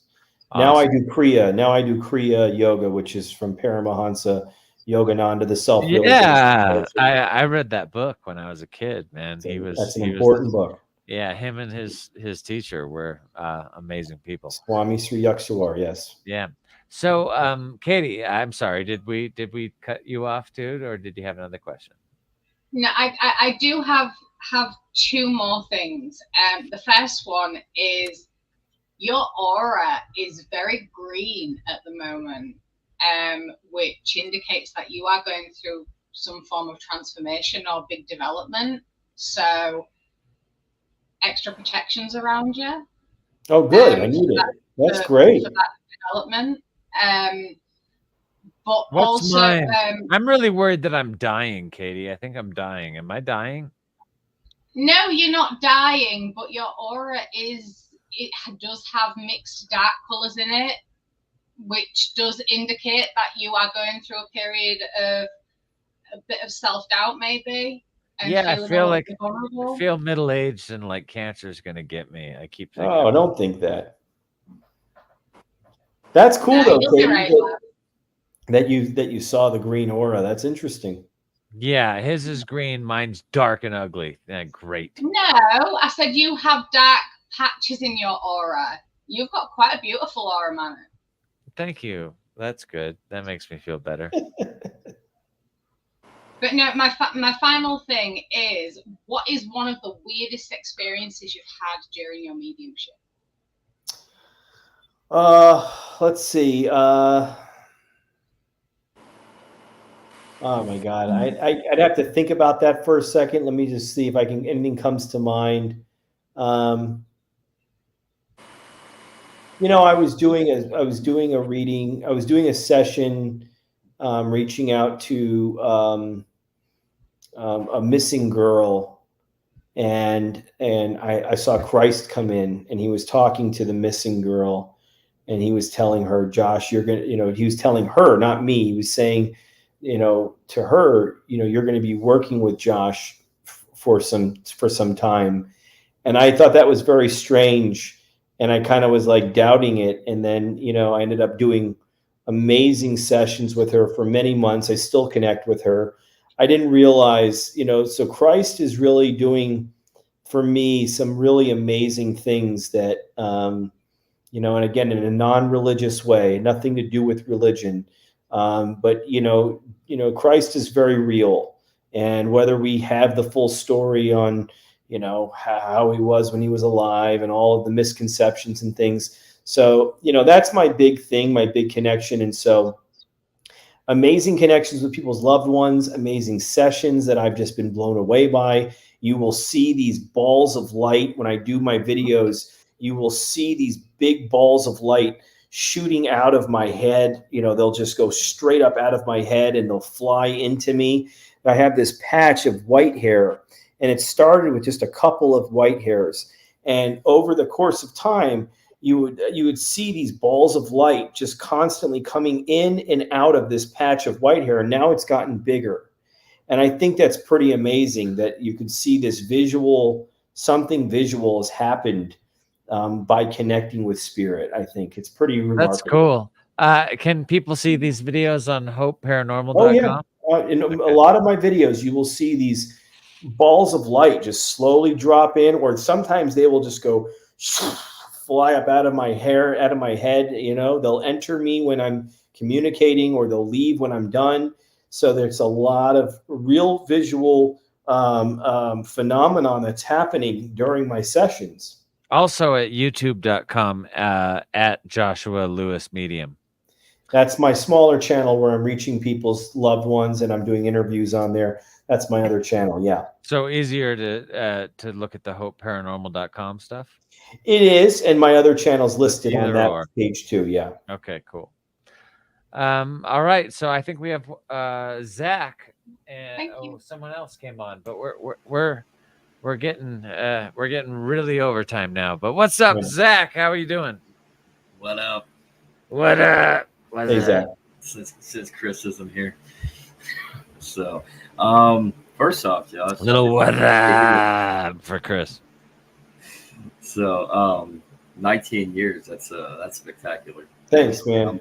Yeah, I myself, I'm working on 15 years sober from opiates. So, yeah, it's always going to be a struggle. But you're exactly right. You just go through life. So, my question is actually, speaking of Christ, because I'm very spiritual I'm turning back towards Catholicism. But speaking of Christ and different locations such as abbeys, because I just took a pit stop coming home from a trip yesterday to the Abbey of Gethsemane and just south of Louisville, and it's just felt like I was at peace, just hanging there for like a half an hour, just on the ground.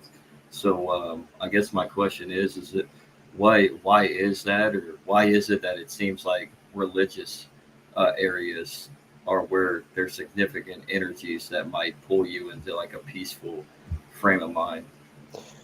I mean, whether or not the site is actually significant or not, if people start to put a lot of energy into and hold that space as being a very significant space, it starts to have value.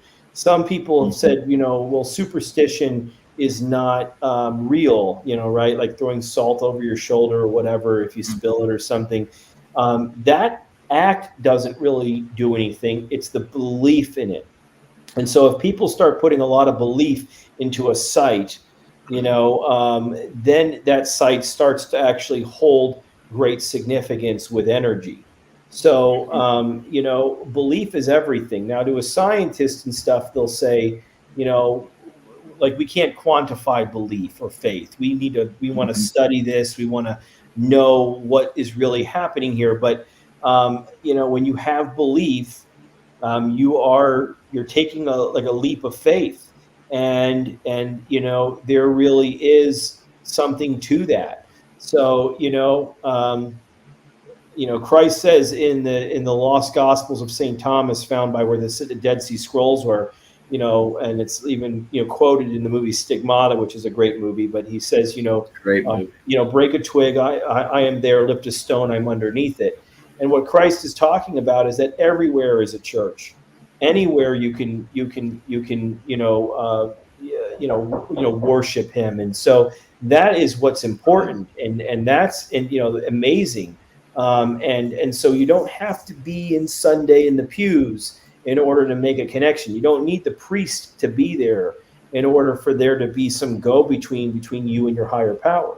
You have the connection. We seek outside, but it's really within us. And we are always seeking outside of us to find whatever that is. So, if you felt peace in that location, you most likely were just, feeling the energy possibly left there, by good energy, but also that it was helping you to really become more conscious of your connection, and you were tapping into that. So that's a really cool thing. Yeah. And Zach,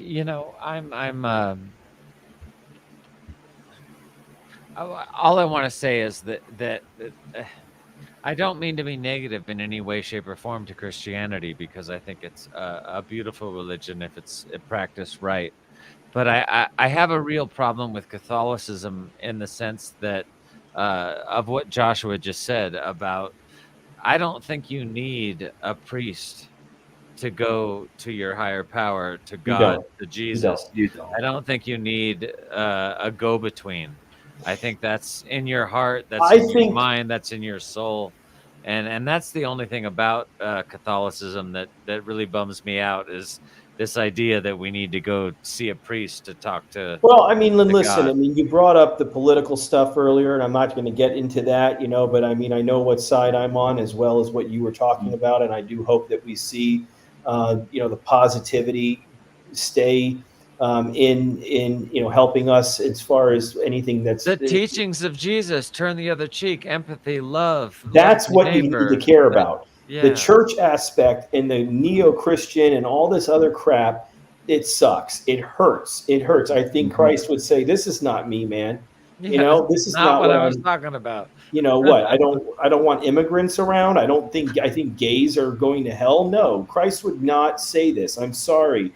There's a lot of misconceptions about what is put in the Bible. And in fact, I talk about it in my book, that I talk about a lot of the things. People throw these Leviticus and Ecclesiastes at me all the time, and I say, read First Corinthians. It says that all the things that I'm doing are of God. They're God gifts. So, it depends on where you're going to in the Bible. But, religion sucks. I'm sorry. Religion sucks. Okay. If you follow religion and you find a positivity in it, then good for you. I'm happy for you. That's great. But the fact is, religion sucks. God is not about religion.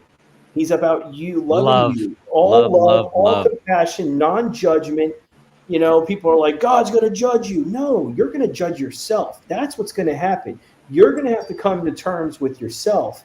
And that's what you're going to face. Your own soul is going to be like, hello. And you're going to be so like, this is that. I just want to tell people it's not about religion. It has nothing to do with that. And, people go, oh, you're a heretic. That's crazy. Well, sorry. I'm sorry, Jesus wasn't white. I'm sorry. Like this isn't the way this shit goes, man. Like it's okay. It's all good. Like, you know what I mean? There's Buddha, there's Krishna, there's Allah, there's Jesus. Like, Osiris, Mithra, they all talked about the same shit. I was reading the Emerald Tablets of Thoth, man. Awesome. I mean, the Atlantean, man. I mean, that's pretty amazing stuff right there. Oh yeah. And on my wall, I've got a I mean, that is my wall. That's the lineage. Paramahansa Yogananda. You got Babaji, or you got Lahiri Mahashaya. You got Babaji. You got Christ. You got Swami Sri Yuksawar and Paramahansa Yogananda. You got the flower of life right there. I mean, you got the good guys right there, and of course, Krishna is should be mentioned. So yeah, for sure. And those folks dedicated their life to love and empathy. That's and correct. And the right things that human beings should be focused on. That is correct. I mean, they said in the original translations of Genesis, God does use us, not him. So, behold, mankind has become like one of us. One of us, yeah. So Amen. that's how I look at my Catholicism. I was raised Catholic, so I get me too. Me too. Yeah, I treat it like this. Like I treat myself as I practice my spirituality as a deist, but I call myself a Christian deist in the form of being raised Catholic all my life. So, I mean, you don't need a church. So my church is nature. Realistically, that is exactly right. And you're right on, man. Don't ever worry about that. I even asked Christ through my own intuitive ability. I said, what do you think of the atheist? And he says, the atheist, as long as they live with love, they've accepted me without even knowing it. And how powerful of a statement is that, man? That's what I mean? Yeah. I still got to look at the atheist and be like, well, I'd rather have faith in something than faith in nothing. Yeah, but that's just that's where they are on their journey. You know what I mean? Yeah. Like that, I mean, what I don't like is the intellectual pride. When someone comes up to me and tells me, well, you're a charlatan, Josh, and how dare you should be ashamed of yourself. There's no way. I've been educated by American. I'm educated and you're an asshole. And it's like, okay, thank you for your lovely message. That's very helpful. Atheism is thanks for your loving care and non-judgment. Yeah, I'm with you in the same place. That arrogant pride in some atheists. There's some atheists that don't have that. Right. But there are some that are just so They're unbearable. unbearably cocky about their education, and it's also something that I've seen in the American school system. The more highly educated in the richer schools, and the more expensive schools that you go to, and the more higher education that you take, the more likely you are to be atheist. And I find that really strange. I don't know what that's all about. Because it's very simple. People that are that smart, they're too smart for their own good. And it requires, in order to have a belief in any of those names I just brought up, you have to have some kind of belief or faith. And that is a faith in something unseen. And when you are having a belief in something unseen, there's no proof of that. So therefore, unless there's proof, you're just believing in Santa Claus. You're believing in something that is just too wild. There's no proof of it, man. So don't, but that's the thing, is that even when I'm able to show them proof, what I find is they're not ready to accept it. When I show them the visual balls of light leaving my head, and they can't say, well, that's dust or bugs or water vapor, it breaks their brain. It creates cognitive dissonance, two opposing thoughts in the brain that can't coincide together. They can't, you know what I mean? And it's like they start twitching, they start breaking because they can't process that. Their beliefs won't let them take in any new evidence. And there's a really interesting quote that I read, or I heard the other day. It was, science can only prove what society is willing to accept.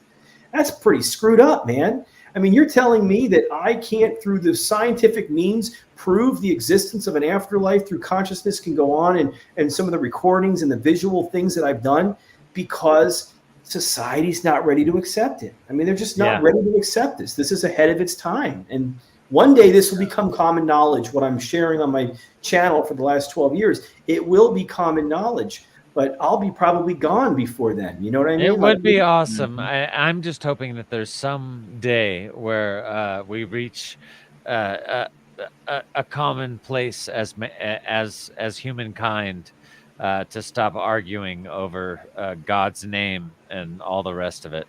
I don't know what I was going to say earlier. Damn it. I had a really good thought, but I lost it. Typical of me. But Zach, did we get to your question? You got it, man. We did? So, yep. I love you, man. And yeah, thank you for tuning in. Thanks for coming on and asking your questions. I always love seeing you, man. Love you, dude. Fuck, man. I had something that I really wanted to talk about, and it just flew right out of my brain. Let's take this last question. We have one more. Oh no, we don't. Yeah, this is hey, Tyson. Who's that? Other Tyson. First time caller. I just want to say how much How are you, Other? I really love the show, and that handsome co-host, Tyson. I think he's brilliant. Very good-looking gentleman. I want to say a big thank you to Javi for stepping in as temporary co-host while I went to run to the restroom and taking care of Callie in there for me. I really appreciate that. Josh, just wonderful. I really love this. After the show, if you don't mind hanging out, some of the callers want to ask you just a couple more questions if you have a few minutes. Sure. And with that, Manu, I'll throw it back to you, and we'll see you guys next week. Love it. Love the show. Yeah, great co-host. Thanks a lot, guys. I seriously want to close it out, but it's driving me nuts that I don't have. I had this thought that was pretty damn important. I'm hoping that it pops back in the next couple seconds here. What were we talking about? We were talking about Jesus. We were talking about the God brain. Religion. Religion in general. Man, I don't know. I've lost it. That's all right. We do episode after episode of this. And you know what? In about 5 minutes, I'll be driving home listening to some hip hop, tuned into the forces of the universe. And I'll remember what the hell I wanted to say, or what the heck, or what the God I wanted to say, and I'll bring it up next week. So Joshua, it's been a pleasure to meet you, man. I love the work you're doing. Thank you. Everybody check out Joshua's app and his book. All the information is in the description below. It's been a pleasure to talk to you, man. It was a likewise. Show. And Jay Ruiz, even though you haven't said a damn word, it's been nice having you over there for the last 15 minutes. Love you, man. And thank you. Thanks for tuning in and holding the scene over there with the DT brain. Joshua Lewis, we'll see you down the road. Keep doing what you're doing, and thank you. Keep tuning people in to what's important in this short little blink that we call a lifespan. I want to thank all the people that watch Dangerous Thoughts, and anybody that hasn't gone to dangerousthoughts.show and checked it out, please do. Katie's been working really hard on the blog, and next week we'll have some more dangerous thoughts for you and a great guest. See you next week. So, I almost just kicked that rock. I'm not gonna fall. Yeah.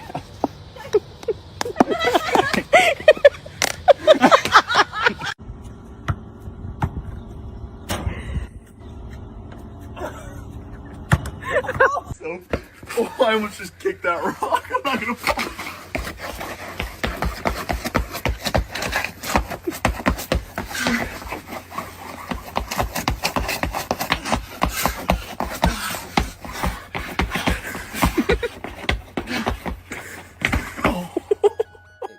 Take it to them, ruining motivation to survive. Private side is like a jungle holding rest of a nation. You couldn't hold me like a tongue, your knee collapsing away. Hey, gorilla hearted, I'm beating my chest to stay alive. Take it to them, ruining motivation to survive. Private side is like a jungle holding rest of a nation. You couldn't hold me like a tongue, your knee collapsing away. Hey, gorilla hearted, I'm beating my chest to stay alive. Hey.